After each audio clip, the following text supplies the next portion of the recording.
In the Club, 50 Cent. And number one song for 2004 is that. Yeah, by Usher. So. Usher. God, it is amazing because he was a kid back then, right? So he would have been like, was he a teenager or something like that? I don't think in 2004. Maybe, no? maybe for the earlier albums, like the album that came out in 2001 or whatever, he would have been a teenager. But I think by 2004, he was like 22, 23, something like that. Roughly my age. Okay. Yeah. Well, he's I guess he's on tour. Yeah, he had a residency here in Las Vegas for I want to say a year or something like that. And it was a very popular one too. I mean, people like just loved it. And then he gets the Super Bowl. Yeah. I don't know. What do you think of that? I wasn't that impressed with the Super Bowl halftime performance. I don't know. I mean, the game was actually better than the Super Bowl the performance. Oh yeah, show. No, it was a really good football game. So that definitely, it was like, okay, let's get back to the game. That was fun to watch. But I enjoyed it. I would say I recognized like most of the songs. There were only a couple I didn't really know. So yeah. That's always good. And you know what I did? I put together just a little bit of a sampling of some headlines from 2004, just because 2004 was kind of an interesting year news-wise, and so I took a little run here. I took some audio clips and cut together some of the things that happened during 2004. So I'll play that here. It's about 2 minutes. The Marines have been told to comb the mosque for weapons, and as they do, the firing starts. And you know something? Not only are we going to New Hampshire, Tom Harkin, we're going to South Carolina and Oklahoma and Arizona and North Dakota and New Mexico. And we're going to California and Texas and New York. And we're going to South Dakota and Oregon and Washington and Michigan. And then we're going to Washington, D.C. to take back the White House. Yeah! MTV, CBS, the NFL had no knowledge of this whatsoever, and unfortunately, the whole thing went wrong in the end. I'm John Kerry, and I'm reporting for duty. Okay, should we get some coffee? Sure. Where? Good evening. Tonight, we remember Ronald Wilson Reagan. The 40th President of the United States died today in Los Angeles. He was 93 years old.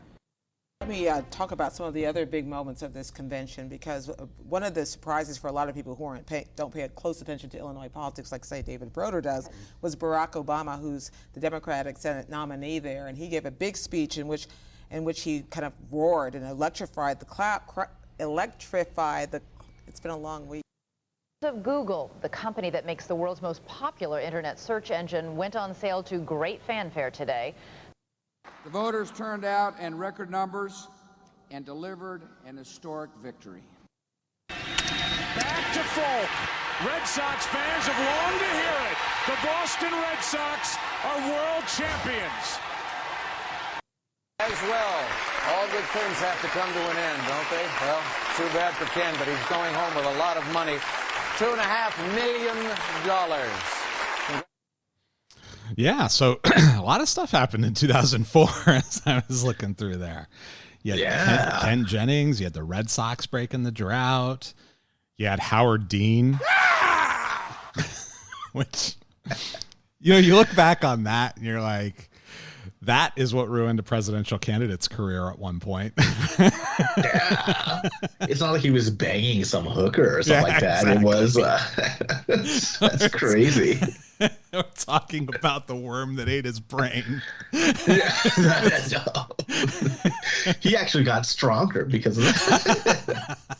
So, yeah, it's wild. And then, of course, Fallujah there in the first clip, and I think I missed, maybe I didn't recognize like 3 or 4 of those. Oh yeah, out of all those. Yeah, there was the Friends finale was in 2004. That might have been one of them where she says, "Oh, do you guys want to get coffee?" And Chandler says, "Where?"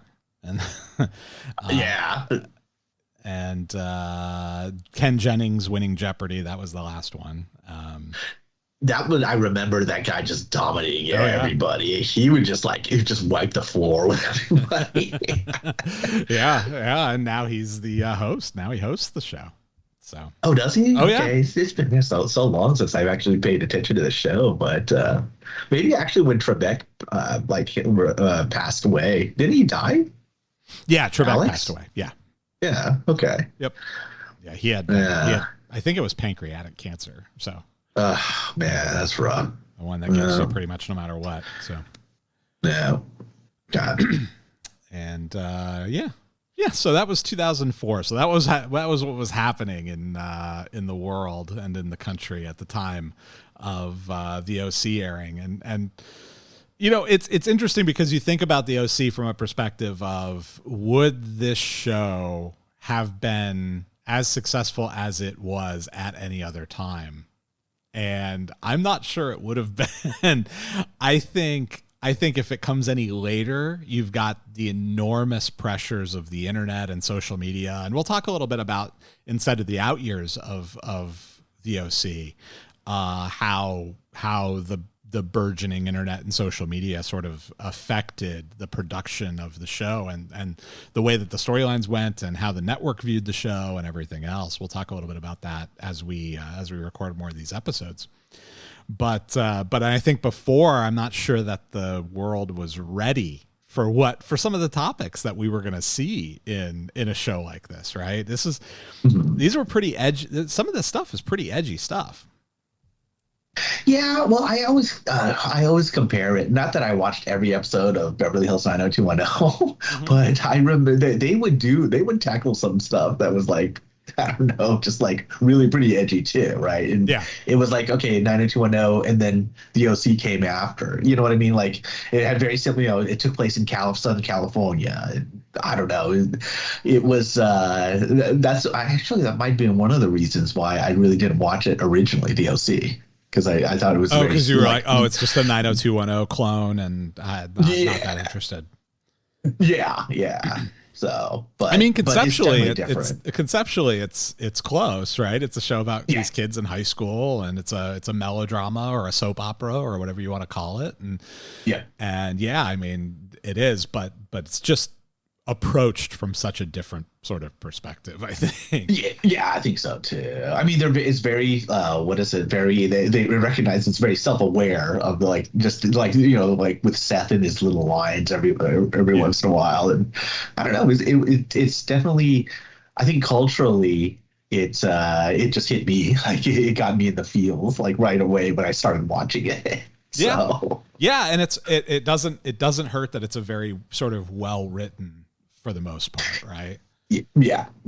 Oh yeah. I think they, however they planned it out, like I think with for example, Summer, like you notice like they plant seeds, like even from the very first few episodes of at least they try to establish some stuff, like she's smarter than she appears to be.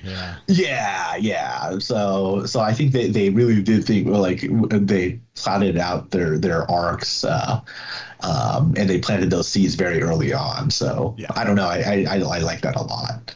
So. Yeah. We'll talk a little bit about that because I there's some of that stuff is very accidental actually in retrospect.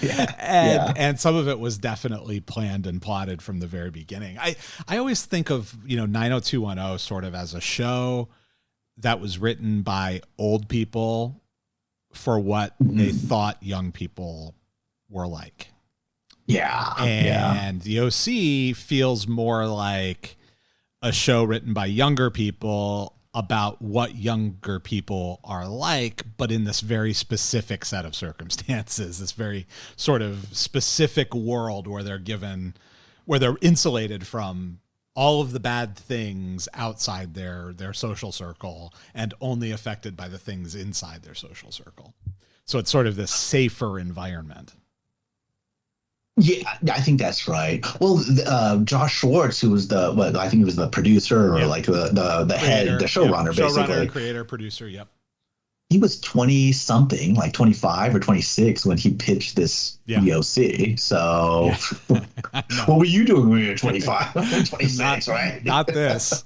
Yeah. Not writing pilots, getting green lit. Getting paid. Yeah. He talks a lot about that in the book, the oral history. It's, it's like 70% is like interview with him. And he talks a lot about how young he was and how he didn't really know what he was doing, and that if he had it to do over again, he'd do some things differently, and that might actually make the show better in later seasons and might actually make it so it runs longer. But he doesn't seem to have a ton of regrets either, aside from sort of a couple of interpersonal interactions that we'll talk about. But he doesn't seem to have a ton of regrets. So cool. Well, let's talk about the cast a little bit, because we've kind of danced around the corners of it, but yeah, let's talk about the cast. So we've got the core four, right? You've got Ryan Atwood, you've got Marissa Cooper, you've got Seth Cohen, and you've got Summer Roberts, and they're four high school kids. You got Ryan. Ryan's the felon from Chino. He's the guy who's being fostered by the Cohens. He's played by Ben McKenzie, and you know him from the O.C. for sure, but you also probably know him from Southland or Gotham. He was in both of those. Both of those were really successful TV shows, and he was in basically the entire run of those shows. Yeah. He's also married to Morena Baccarin, who is the comfort woman on Firefly. And Brody's wife on Homeland. And I didn't know that they were married to each other, but he's married to her. And she was also was it not Daredevil? What's that Ryan Reynolds his character? Yeah, Deadpool. Yeah. And she's in the new one that's coming out like next week or whatever. Yeah. Yep. And so Ben McKenzie wrote a book last year about crypto, and it's called Easy Money, and it's about crypto scams and how easy it is to be sort of taken advantage of, and that it's potentially dangerous sort of thing, and it's basically taking advantage of dumb people. So it's interesting. He's sort of a cryptocurrency expert now, and they interview him on news programs and stuff like that. So he's like a talking head on some of these. He is, yeah. It's weird. I saw a clip not too long ago. This was before we started doing anything about the recording this podcast. I saw a clip not too long ago of him on a news program being interviewed talking about crypto, and I'm like, well, that seems like a weird thing to be asking Ryan from the O.C. Yeah. He starts punching crypto, like they just exactly. That's right. He only knows how to speak in violence. Yeah. Yes. And this role almost went to Chris Pine. So interesting. As part of the audition process, Ben McKenzie, he didn't have a lot of credits. They really liked him, but Chris Pine came in, and they really liked Chris Pine. The problem was Chris Pine had bad skin. He had really bad acne, and they were like, "Oh, we don't think it works, and we need a leading man who doesn't have really bad acne."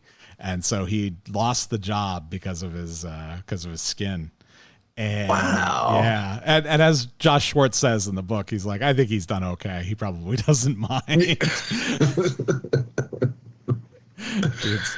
Dude's a legitimate movie star now. I think he's just fine with it. Yeah. So I also think so let's talk a little bit about Ryan and Ben McKenzie for a minute here. I think that Ben McKenzie might actually be the best pure actor on the show. That's fair. Yeah, I think that's fair. Yeah. He doesn't get a lot of lines, and when you read the book, you understand that he didn't ask for a lot of lines, and he gets to do a lot of sort of face acting and eye acting and emotive sort of acting that a lot of the other characters don't get to do, because you have Seth, in the background constantly chirping about one thing or another, and then you have Summer as sort of comic relief, and then you have Broody Marissa. So he's got to carry a lot. And, there's a few moments where I look at Ben McKenzie and I'm like, wow, he's really killing it here. There's an episode in the first like 3 or 4 episodes of the season